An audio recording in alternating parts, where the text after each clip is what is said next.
So here's the thing. Even if we have a personalized, proactive strategy and plan for every veteran, not much will change unless they themselves are engaged. Unless it's driven by what matters to them, it'll sit on the shelf and it'll be one more box we checked off and one more clinical reminder we did, but nothing will really truly change. So we must remember that this all starts with the veteran and what matters to them. Their health needs to be in service of that which matters to them. The core issue is that people will not engage in behavior change or in their health care unless it begins with them. The president and CEO of the Institute for Healthcare Improvements says it really well. She says, we need to start not by asking, what is the matter with you? We need to start by asking, what matters to you? If we look at this from the perspective of the veteran, you can see it starts with them. Who are they? What matters to them? How do they work their body? How do they rest and recharge? How do they refuel with food and or drink? And all the way around those components of proactive care. You can see that their team exists of a lot more than just the healthcare professionals. It may include friends, family, coworkers, spouses, rabbis, priests.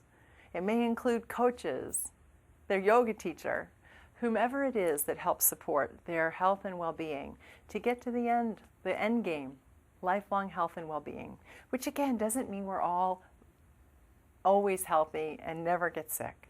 But it does mean that as we go through our life, we optimize our health and well-being every step of the way, regardless of what conditions we're dealing with. If we take a deeper dive into what does this process look like, or what can this process look like from the perspective of the clinician, many of these pieces we do, but it's often very fragmented. There's not one overarching strategy through which all of these conditions and pieces come together. So here's the way this can look. We begin, like we always have, with a comprehensive health history, but it's an expanded comprehensive health history, asking questions in areas that we weren't previously trained to ask in. We then go into a health assessment, both a health risk assessment and that own veteran's experience and reflection on their health. What do they think is important? What's strong and weak? Where would they want to work? That's really important information for us to have. The team, whether it's a PAC team, a specialty team, whatever the case may be, brings their medical expertise and their clinical judgment in partnership with the veteran, who brings what matters to them, their mission, their values, their priorities, and together they create a personalized health plan. The personalized health plan is an overarching plan that incorporates the treatment plans and the care plans that already exist, but goes beyond that, so that the one overarching strategy exists. So whether you happen to be a person who's dealing with, an acute issue with an infected toe, you're still going to know what matters to that veteran, what they're about, and how that fits into the whole plan. And the last element of this is support in both acquiring the skills that people need to carry out the plan and supporting them across time in doing it. The whole package is a personalized health approach. So this sounds like a very expansive shift, and it is, but it can really come down to just a different perspective in the ways you interact with your patients. Take, for example, an 88-year-old woman who comes in and she's had a bone scan, a DEXA scan recently, and she has osteoporosis. The recommendation is for her to start a bisphosphonate, a bone-building agent. She's informed about the issue, she thinks about it, she knows about the side effects because you've informed her, and she really has decided that she loves her quality of life, she doesn't want to risk the side effects, she's 88 years old, and she, in a very informed way, makes the decision not to go on the bisphosphonate. So that's fine, that's personalized, because the decision was done fully informed and in partnership with her. What about the proactive part? The proactive part is there are things she can do to reduce her risk of a hip fracture. For example, you might inform her she could join a class in Tai Chi, which helps increase balance and body awareness and has been shown to decrease falls and reduce hip fractures. Reduce hip fractures not because the bone density is higher, but reduce hip fractures because the person's not falling. That's such a great example of a proactive approach. Our medical model is, well, we'll give a drug to increase bone density, which isn't wrong, but it's limited. A more proactive approach, I could do something so that I don't fall, or I'm not as likely to fall. And in the meantime, she meets more friends and has more social connections, which is also incredibly healthy for her. Another example into how just this approach changes the steps we take. Take, for example, a 32-year-old gentleman with morbid obesity. He comes in and he knows he must lose weight. Why are the quotes? He, in his heart and in his gut, no pun intended, isn't bought in. He feels like he's tried so many times and has failed so many times. So yeah, he's going to say, yeah, I want to lose weight. Well, really what he wants is he wants to want to lose weight. He wants to want to lose weight.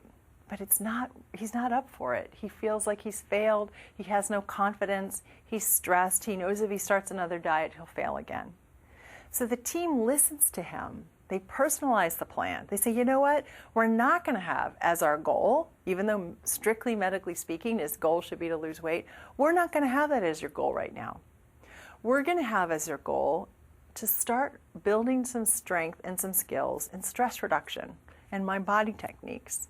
And he begins to learn how to do some of those approaches. And he finds that he can learn them. He feels better, more relaxed, and more ready and eager to take a next step. 3 months later, he comes back and he says, I think I'm ready to begin the journey of weight loss. Totally different doorway in and a more successful outcome. The thing about this approach to healthcare, the really important piece of this, what does it mean to be proactive? It means that we don't wait for the heart attack or the cancer diagnosis for someone to have their wake-up call.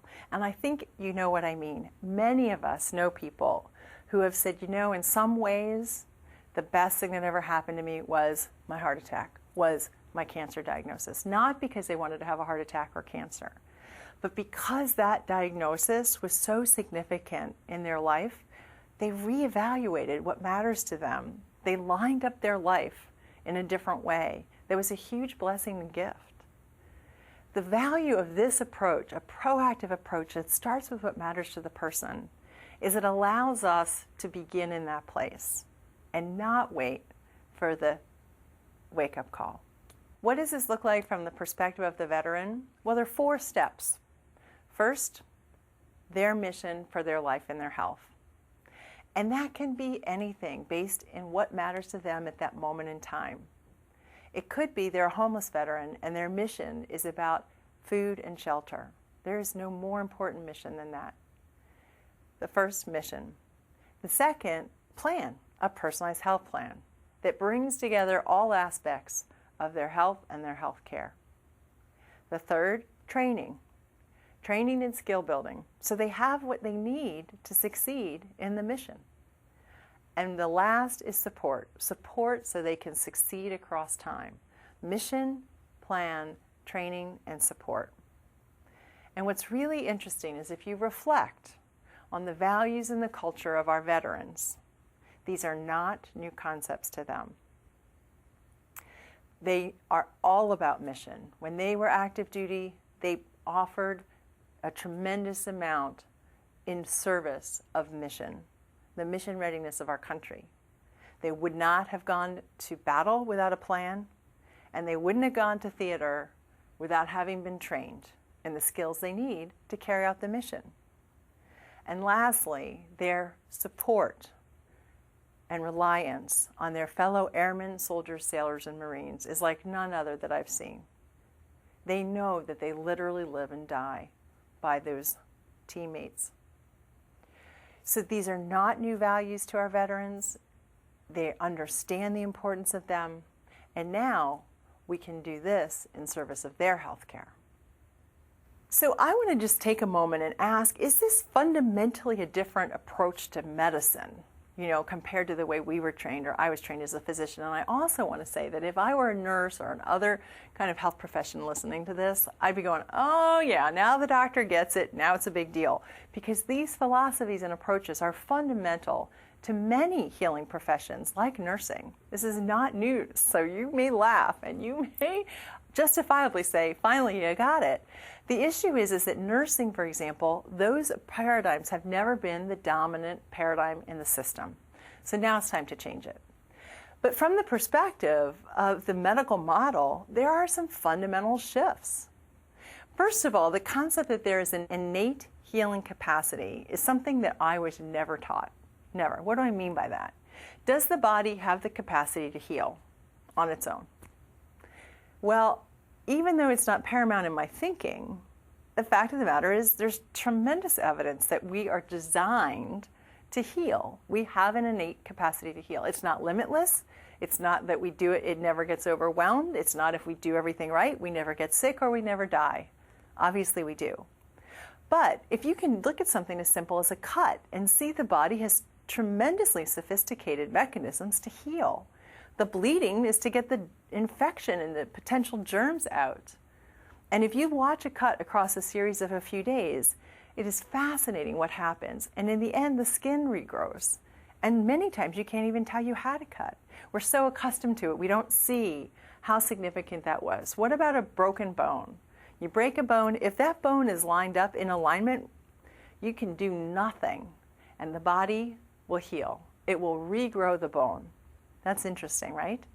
Think about it from the perspective of a molecular level. Even at a molecular level, there are very sophisticated mechanisms of self-repair.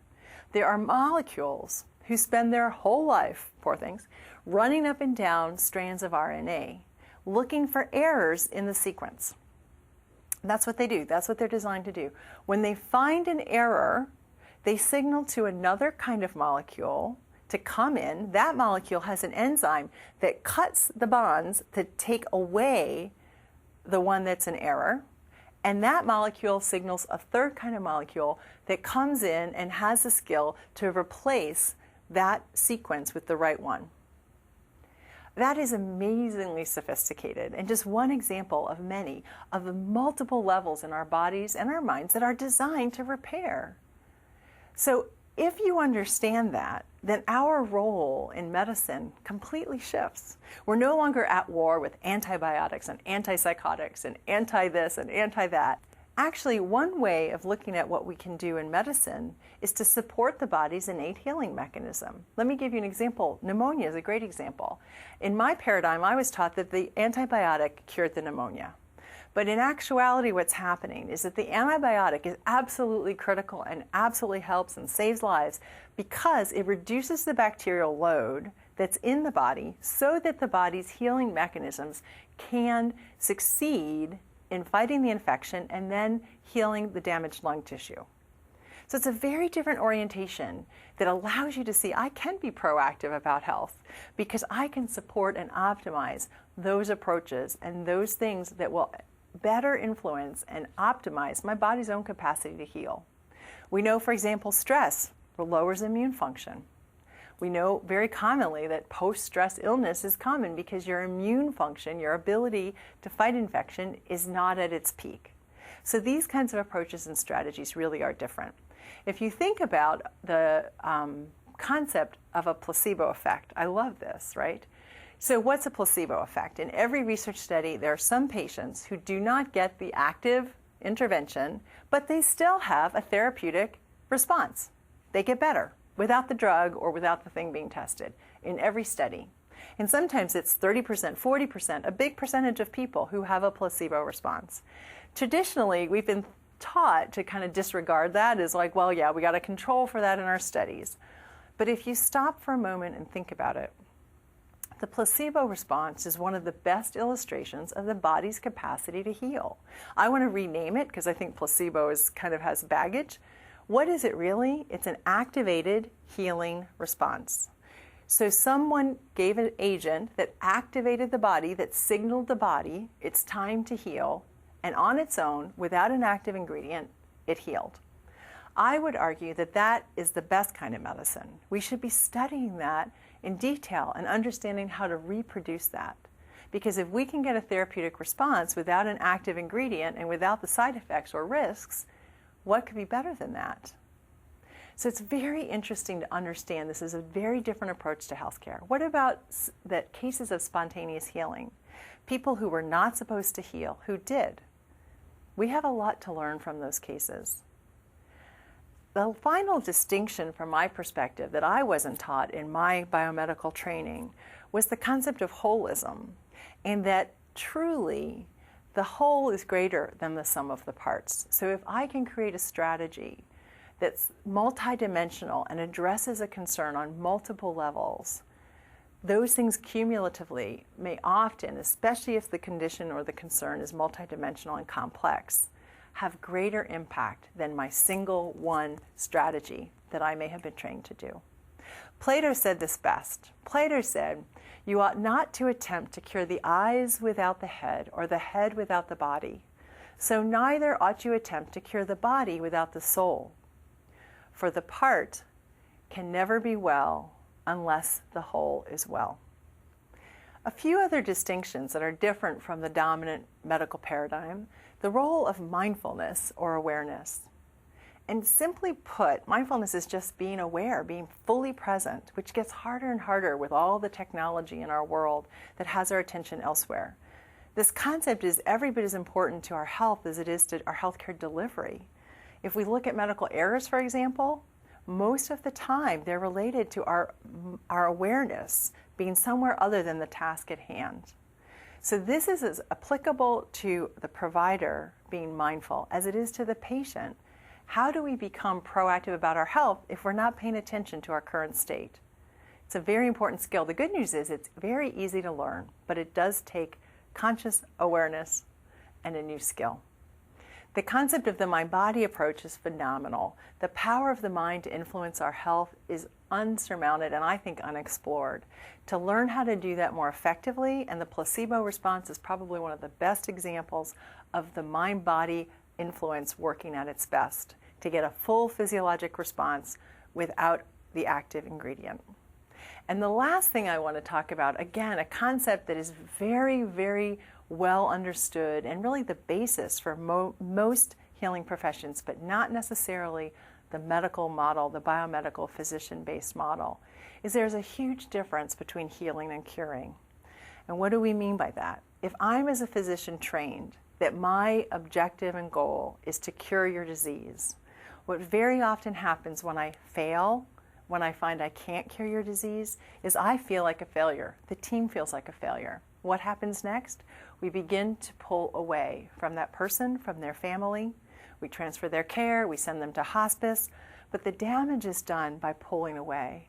And when we learn that there's so much more than just curing the disease, that when we can't cure the disease, the concept of helping and healing and supporting the process is tremendous. One of the fellows in a training program that I used to work in had a really powerful experience when he, working with a patient who had cancer, realized that she was going to die. And he told her he felt like he had failed her and that there probably wasn't any reason for her to continue to come back. What she told him was, "You're wrong. I need this relationship. I want this relationship.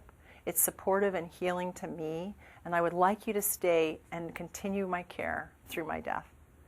That was a huge wake-up moment for him. Hippocrates said this beautifully. Hippocrates said, "Cure sometimes. When we can, great. Cure sometimes. Heal often and care always." Wisdom from Hippocrates. We are at a very critical moment in the history of medicine, and I think we have a lot to learn from looking back about when has there been a significant revolution or transformation in healthcare. And it's interesting, really only once, and it was about 100 years ago. If we look back at the first revolution in healthcare, what was that about? It was really about making medicine scientifically based and standardizing training. Prior to 1900s, medicine was primarily taught through folklore and apprenticeship. So in 1910, a report was published called the Flexner Report. And that report was paired with a demonstration project, which was Johns Hopkins School of Medicine.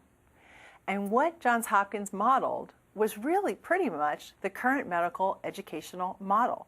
4 years of undergrad, 4 years of medical school, 2 years of basic science, 2 years of clinical. The whole thing was laid out in this revolutionary approach that was defined in the report and then modeled with Johns Hopkins. And while we'll never know for sure, I would argue that if the report had been published and the demonstration project hadn't happened, not much would have changed. So where we are now is the opportunity for the second revolution in healthcare. And interestingly, 100 years later, the opportunity facing us now is to create 21st century medicine, still grounded in science, but in an approach that's personalized, proactive, and patient-driven. In this approach, we transform healthcare into a system that not only delivers excellent medical care, but partners with people to help them fully live their lives. That's a whole different era in medicine. So if you think about it, in 1910, the theory was explained for that future revolution in healthcare by the Flexner Report, and the practice was demonstrated at the Johns Hopkins School of Medicine.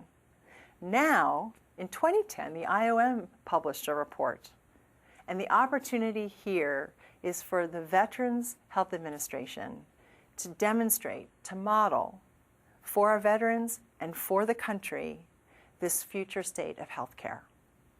It was defined in our National Leadership Council like this: a system that prioritizes the veteran and their values and partners with them to create a personalized, proactive strategy to optimize health and well-being, and when needed, provide state-of-the-art disease management. That's the future. The good news is we have tremendous strength to do this. I think there is no other system that could do this even if they wanted to. We have one integrated system. We have an organization filled with talented people already innovating the future of healthcare, committed to this vision. We have strong initiatives underway already. We have parts of the training and tools already in place and the capacity to build and create more of what we need. We have the capability and commitment to study the outcomes, differentiate between success and failure, and adapt. We have a population that is incredibly deserving, and that population has cultures and values that already align with this future approach.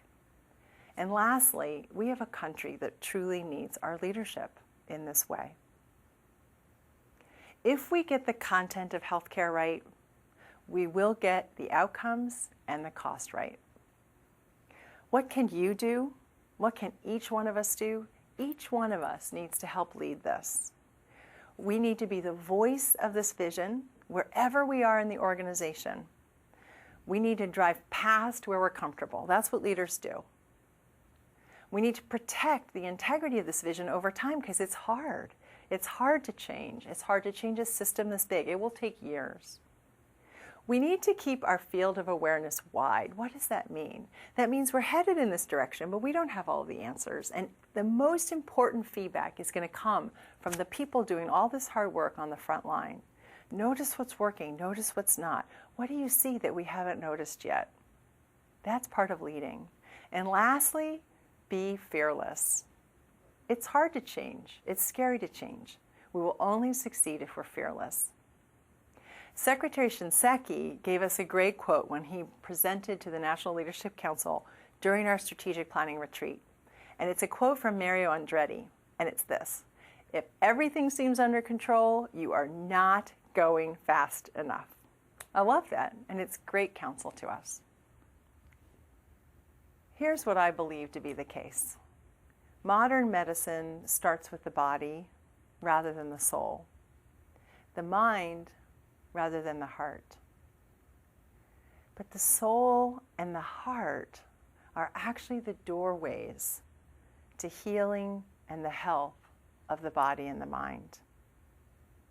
The soul and the heart are the doorways to the healing and health of the body and mind. So now we have the opportunity to design for this approach and lead the way. I want to conclude by reminding us that our veterans committed their lives, their health, and their well-being to mission success in defense of our country. And now, we can help them be mission ready for their lives, whatever that means to them. We can help them be mission ready for their lives in support of what matters to them. And success, what does success look like? Success looks like they achieve things that when they walked in the door, or we walked into their door, they never even dreamed was possible. That's success. I want to thank you for the work you do each and every day. And I have never worked for an organization with so many committed, talented people. So keep doing what you're doing, and please help us lead in this most important transformation for the benefit of our veterans and for our country.